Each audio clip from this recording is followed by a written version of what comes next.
Hello friends, कैसे हैं आप सभी लोग। मेरा नाम है आशीष जोशी।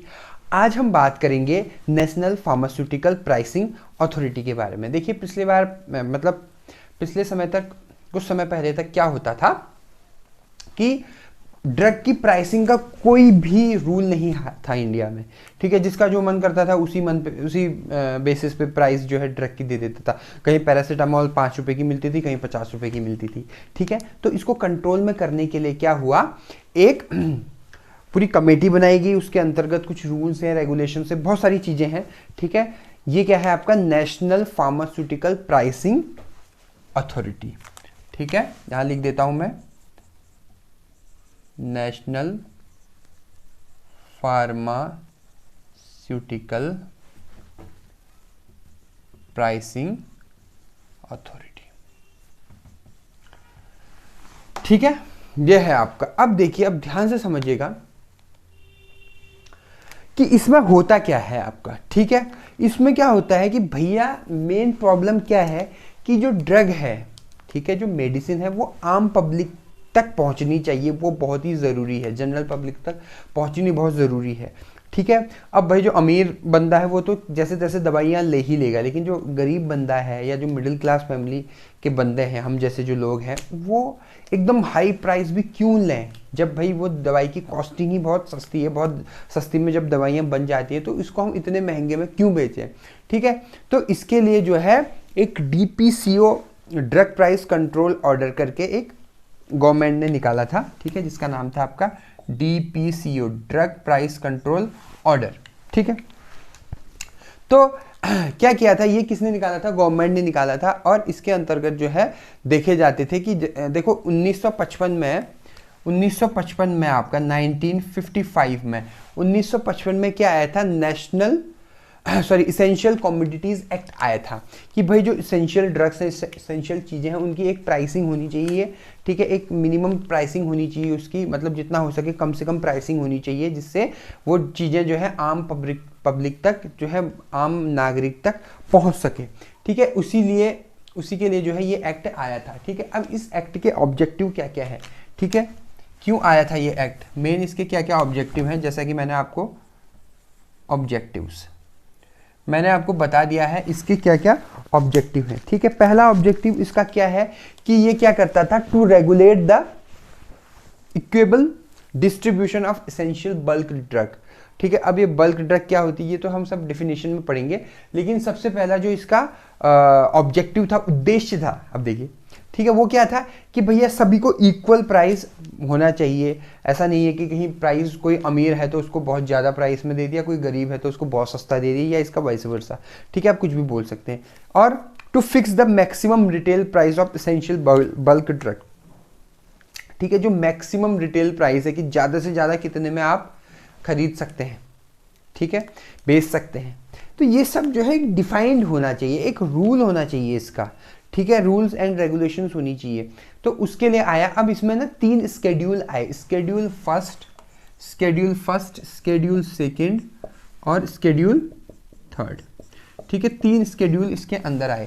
अब जो स्केड्यूल फर्स्ट है आपका, स्केड्यूल फर्स्ट में क्या है आपका, list of essential bulk drug है इसमें। ठीक है, list of essential bulk drug, जो भी बल्क ड्रग होती हैं, ठीक है, उनकी लिस्ट है इसमें। ठीक है, इसेंशियल जो बल्क ड्रग हैं, जो ज़रूरी है, उनकी लिस्ट जो है इधर दे रखी है, किधर, स्केड्यूल फर्स्ट में। ठीक है, उसके बाद हम बात करते हैं स्केड्यूल सेकेंड की। स्केड्यूल सेकेंड में क्या है कि भाई कोई अप्रूवल लेना है, कोई आपको नया कोई मैन्युफैक्चरर है, कुछ भी है, उसके लिए जो फॉर्म वगैरह आएंगे, मतलब जितना भी डॉक्यूमेंट से रिलेटेड काम है, फॉर्म्स फॉर अप्रूवल हो गया। ठीक है, मतलब जितना भी डॉक्यूमेंटेशन लिख देता हूँ उसको, डॉक्यूमेंटेशन। ठीक है, और जो सेक्शन थर्ड है, ये जो भी टैक्स से रिलेटेड चीज़ें हैं आपका, एक होता है ना आपका प्री टैक्स रिटर्न, जो भी मिलते हैं आपके, related to pre tax return.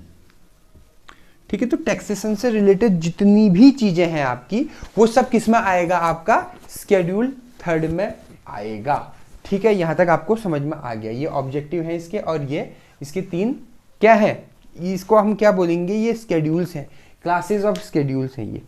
ठीक है, उसके बाद हम बात करते हैं इसकी डेफिनेशन के बारे में। अब डेफिनेशन क्या क्या है, हम भाई डेफिनेशन तो हम हर बार पढ़ते हैं, ठीक है, बहुत सारी डेफिनेशन है, हम कुछ मेजर डेफिनेशन को पढ़ेंगे, ठीक है। मुझे पता है थोड़ा सा आपको बोर लग रहा होगा, लेकिन कोई बात नहीं, कभी कभी बोर होना भी ज़रूरी होता है, ठीक है। डेफिनेशन, सबसे पहली जो डेफिनेशन है वो आपकी बल्क ड्रग की है। भाई बल्क ड्रग क्या होता है? बल्क ड्रग मतलब एक तो ड्रग होती है आपकी, बल्क ड्रग क्या होता है? एनी फार्मास्यूटिकल, केमिकल, बायोलॉजिकल और प्लांट प्रोडक्ट, सब कुछ आ गया इसमें बल्क ड्रग में, ठीक है। उसमें आपका उसके सॉल्ट आ गया है, उसके स्टर्स है, वो उसके स्टीरियो आइसोमर्स आ गए, उसके डेरिवेटिव आ गए किसी ड्रग के, सब कुछ जो है वो किसके अंदर आता है? आपका बल्क ड्रग के अंदर आता है। दूसरा हम बात करते हैं इसकी सेलिंग प्राइस, ठीक है। Selling price, selling price, selling price क्या होती है? वो प्राइस जो गवर्नमेंट द्वारा डिसाइडेड होती है, किसके लिए? Scheduled formulation. अब एक होता है स्केड्यूल फॉर्मुलेशन, एक होता है नॉन स्केड्यूल फॉर्मुलेशन। दोनों में क्या डिफरेंस होता है? जो स्केड्यूल फॉर्मुलेशन होता है ना, वो सेट होता है आपका, जैसे पैरासीटामोल जो है 650 mg की टैबलेट आती है, वो सेट है एक, ठीक है। ये हो गया, ये सब जो है स्केड्यूल में आते हैं, जो उससे कम, मतलब इससे ज़्यादा आप नहीं दे सकते, ले सकते। 650 mg से ज़्यादा आप नहीं बना सकते हो पैरासीटामोल की कोई भी टैबलेट, इससे कम आप बना सकते हो, जैसे 500 mg की भी आती है, तो ये नॉन स्केड्यूल में आ गया, और जो मेन उसका फिक्स प्राइस है वो स्केड्यूल में आ गया, ठीक है। अच्छा, सेलिंग प्राइस क्या होता है? वो मैक्सिमम प्राइस जिससे ज़्यादा, मतलब ये प्राइस कौन डिसाइड करती है? ये गवर्नमेंट डिसाइड करती है। मान लो डाइक्लोफिनेक की टैबलेट जो है 5 रुपये की है फॉर एग्जाम्पल, ठीक है, तो 5 रुपये से ज़्यादा इसको कोई नहीं बेचेगा, कोई भी बंदा इसको 5 रुपये से ज़्यादा नहीं बेचेगा। जो इसका सेलिंग प्राइस है वो कितना है? 5 रुपये है। उसके बाद हम बात करते हैं डीलर की। डीलर क्या होता है भाई? जो डील करता है, ये तो खैर जो बिजनेस वगैरह के बंदे होंगे यहाँ पर उनको भी पता होगा डीलर क्या होता है, ठीक है। उसके बाद डिस्ट्रीब्यूटर क्या होता है? जो डिस्ट्रीब्यूट करता है सामान को, ठीक है ना। इंपोर्टर क्या होता है? जो इंपोर्ट करता है, ठीक है। मैन्युफैक्चरर क्या होता है? जो बनाता है, मैन्युफैक्चर करता है। ये ऐसे ना छोटे मोटे डेफिनेशन है बहुत सारी, ठीक है, मैंने इसमें लिखी हुई है, आपको नोट्स नीचे डिस्क्रिप्शन में मिल जाएंगे, उसमें आपको सब कुछ मिल जाएगा, ठीक है। और उसके बाद हम बात करें कि sale price of bulk drug. अब बल्क ड्रग का जो सेल प्राइस है वो कैसे डिसाइडेड होता है, कैसे हम करते हैं भाई? बल्क ड्रग मतलब आपका कोई भी ड्रग है, ध्यान से समझिएगा, कोई भी ड्रग है उसका हमको क्या करना है? प्राइस डिसाइड करना है, ठीक है। तो कैसे, क्या उसकी क्या सीन होता है उसमें, ठीक है। मैं यहाँ पर हेडिंग लिख रहा हूँ, सिर्फ मैं यहाँ पर हेडिंग लिख रहा हूँ, बाकी मैं आपको समझाऊंगा, नोट्स मैंने आपको नीचे डिस्क्रिप्शन बॉक्स में दे रखे हैं। तो sale prices of bulk drug, prices of bulk drugs, ठीक है। अब the government may fix from time to time by notification of official gazette, ठीक है। कहने का क्या मतलब है? देखो, जो भी सेल प्राइस होता है किसी भी बल्क ड्रग का, वो हमारी गवर्नमेंट डिसाइड करती है और वो अपने ऑफिशियल गैजेट में उसे डालती है। उससे ज़्यादा जो है आप नहीं बेच सकते हो, ठीक है। No person can sell a bulk drug at a price exceeding the fixed price plus local taxes if any, ठीक है। तो कहने का मतलब क्या है कि भाई जो गवर्नमेंट ने फिक्स कर दिया उसी फिक्स में बेचना है आपको, उससे ज़्यादा आपको नहीं बेचना है, ठीक है। अच्छा, कुछ ऐसे बंदे होते हैं जो कोई ड्रग है, मान लो उसकी क्या कर रहे हैं? नए तरीके, मतलब उसकी फ्रेश जो है मैन्युफैक्चरिंग कर रहे हैं, अभी अभी मैन्युफैक्चरिंग कर रहे हैं उसकी, ठीक है। मतलब आपने कोई नया प्लांट लगाया है और आप किसी भी ड्रग की मैन्युफैक्चरिंग कर रहे हैं, तो अगर आपको उसका प्राइस एक्सीड करवाना है, बढ़ाना है, तो 15 दिन पहले आपको जो है प्रॉपर उसका डॉक्यूमेंट देना होता है, फॉर्म भरना होता है और उस फॉर्म को देना होता है। उसके बाद उस पर पूरा देखा जाता है कि क्या सीन है, तब जो है अगर इसकी फिक्स जो सेल प्राइस है वो बढ़ानी है तब बढ़ाई जाती है, ठीक है। दूसरा क्या होता है, आपको अगर जो प्राइस डिसाइड किया है गवर्नमेंट ने, वो प्राइस से आप सेटिस्फाइड नहीं है, संतुष्ट नहीं है, तो आप जो है एक एप्लीकेशन लिख के दे सकते हो 4 महीने पहले, एक एप्लीकेशन लिख के दे सकते हो, ठीक है, फर्स्ट फॉर्म में जो शेड्यूल है, और 4 महीने के अंदर अंदर गवर्नमेंट इसका रिप्लाई करेगी आपको कि भाई हम जो है इसका प्राइस इसीलिए नहीं बढ़ा रहे हैं, या हम इसका प्राइस जो है अब बढ़ा रहे हैं या कम कर रहे हैं, इसलिए कम नहीं कर रहे हैं। सब कुछ रीज़न भी दिया होगा। अगर, कहने का मतलब क्या है, मैं दोबारा बता देता हूँ कि अगर मान लो कोई पैरासीटामोल की ड्रग जो है 3 रुपये की आती है और आप ये कह रहे हैं कि इसको 3 रुपये की मत करो, इसको आप 5 रुपये की कर दो, ठीक है। तो गवर्नमेंट आपसे रीज़न पूछेगी, आपने रीज़न वगैरह उसके बताया, तो फिर गवर्नमेंट ये 4 महीने के, गवर्नमेंट के पास 4 महीने का लगभग टाइम रहता है। इस टाइम में गवर्नमेंट ये डिसाइड करती है कि हमें पैरासीटामोल का प्राइस बढ़ाना है या कोई स्पेसिफिक ड्रग का प्राइस बढ़ाना है या नहीं बढ़ाना है। अगर उसने बढ़ाना है तो वो बढ़ा देगी, ऑफिशियल गैजेट में आ जाएगा। अगर नहीं बढ़ाना है तो वो आपको जो है रिटर्न बताएगी, ठीक है, रिप्लाई करेगी, प्रॉपर मेल करेगी आपको और बताएगी हम क्यों नहीं बढ़ा रहे हैं इसका प्राइस, क्या क्या प्रॉब्लम है प्राइस बढ़ाने में, ठीक है। उसके बाद जो रिटेल प्राइस है फॉर्मुलेशंस का, उसके भी फॉर्मूला होता है एक, उसका भी एक फॉर्मूला होता है, ऐसे ही नहीं बनाया जाता है, वो डिसाइड किया जाता है, ठीक है। तो रिटेल प्राइस का क्या फॉर्मूला होता है, RP इज इक्वल्स टू होता है, ध्यान से समझिएगा, MC plus CC plus PM। अब ये क्या होते हैं ये अभी मैं आपको बताऊंगा, प्लस PC इंटू यहाँ पर आ जाएगा आपका 1 प्लस MAPE, ठीक है, अपॉन 100 ब्रैकेट बंद प्लस ED।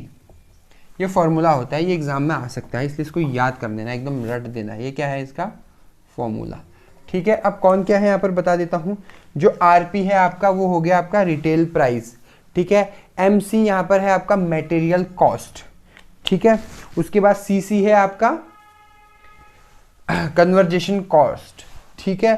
उसके बाद PM है आपका पैकिंग मटेरियल, ठीक है, मतलब पैकिंग मटेरियल की cost, the cost of packing material. PC है आपका पैकेजिंग चार्जेस, ठीक है। उसके बाद MAPE, अब देखिए MAPE क्या है, maximum allowable post manufacturing expenses, manufacturing होने के बाद जो अलाउेबल मतलब एक्सपेंसेस होते हैं, खर्चे जो होते हैं, ठीक है। और ED जो है आपकी वो एक्साइज ड्यूटी जो लगती है वो है आपकी ED, ठीक है। तो ये पूरा फॉर्मूला किसका है, रिटेल प्राइस का, ठीक है। उसके बाद हम बात करते हैं national list of essential medicine, ठीक है। नेशनल क्या बोला मैंने क्या बोला, यहीं पर लिख दूं, national list of essential medicine. देखिए इसके अंदर और भी बहुत सारे टॉपिक है, मैं सारे टॉपिक टच नहीं कर रहा हूं, क्यों, उसका रीजन है। उसका रीजन क्या है कि ये जो नेशनल फार्मास्यूटिकल प्राइसिंग अथॉरिटी है, ये बहुत बड़ा टॉपिक है अपने आप में। आपको ये समझ में आ गया कि इसमें बेसिकली क्या करना है। बाकी आप जब खुद से बुक पढ़ोगे या नोट नीचे दे रखे हैं वो पढ़ोगे तो आपको क्लियर समझ में आ जाएगा, इसलिए मैं ज़्यादा उसको टच कहानियाँ नहीं सुना रहा हूँ, ठीक है। अब जो मेन इंपॉर्टेंट चीज़ें हैं वो मैं आपको समझा रहा हूँ। अब जो ये NLEM होता है ना, ये क्या होता है आपका national list of essential medicine, ठीक है। इसके अंदर बहुत सारे सेक्शन है, लगभग 26-27 सेक्शन है इसके अंदर, ठीक है। और इन सेक्शंस में क्या है आपका अलग अलग ड्रग दे रखी है, ठीक है, अलग अलग मेडिसिन है उस सेक्शन के अंदर। तो जो प्राइसिंग डिसाइडेड होती है ये सेक्शन के अकॉर्डिंग होती है, ठीक है। तो मैं आपको बता देता हूं किस सेक्शन में क्या है। जैसे मैं कुछ सेक्शन बता देता हूं आपको, जैसे फॉर एग्जांपल सेक्शन A की अगर हम बात करें, उसमें क्या है, एनेस्थीसिया है, general anaesthesia, local anaesthesia. General anaesthesia क्या होता है, जब हम पूरी बॉडी को क्या करना पड़ता है, नम करना पड़ता है, सुन करना पड़ता है, ठीक है, सर्जरी वगैरह के केसेस में, या जैसे C सेक्शन होता है फीमेल्स में तो उसमें करते हैं। और उसके बाद आपका जो लोकल एनेस्थेटिक है, जब आपको कोई स्पेसिफिक एरिया में उसको क्या करना है, स्पेसिफिक एरिया में जब एनेस्थीसिया आपको देना है, जैसे दांत, टीथ हैक में क्या करते हैं, जब RCT वगैरह होती है, रूट कैनाल ट्रीटमेंट वगैरह होता है, तो उसमें दांतों में क्या करते हैं, आपका दांतों में जो है उतनी एरिया को सुन कर देते हैं, नम कर देते हैं, ठीक है। तो ऐसा होता है।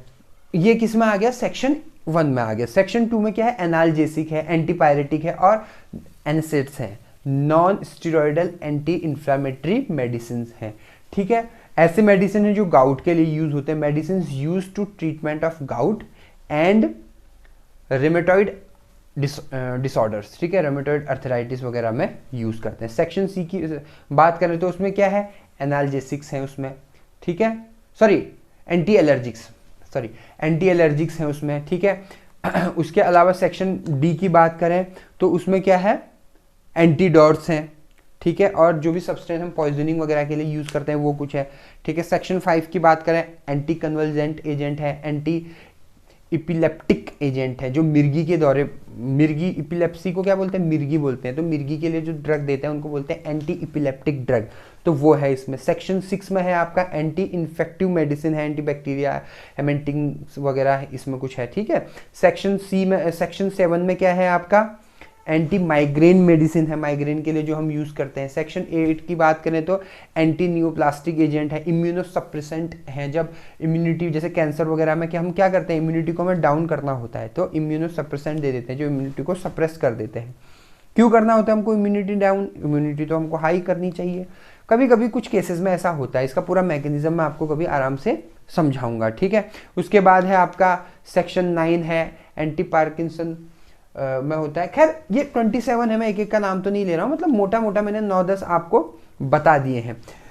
ये बताने का मतलब क्या है आपका, इन्हीं सेक्शंस के बेसिस पे जो है, जो इनमें ड्रग है उसी के हिसाब से आपका रिटेल प्राइस जो होता है आपका सेट होता है, ठीक है। तो ये था आपका आज का लेक्चर, ठीक है। आई होप आपको आज का लेक्चर क्लियर हुआ होगा। इसमें हमने आज पढ़ा कि बेसिकली प्राइसिंग कैसे होती है हमारी फार्मास्यूटिकल इंडस्ट्री में, ठीक है। अगर आपको मेरी वीडियो पसंद आए तो मेरे चैनल को सब्सक्राइब कीजिएगा, बेल आइकन पे क्लिक कीजिएगा। आपने मुझे इतना वक्त दिया उसके लिए बहुत बहुत धन्यवाद। Thank you so much.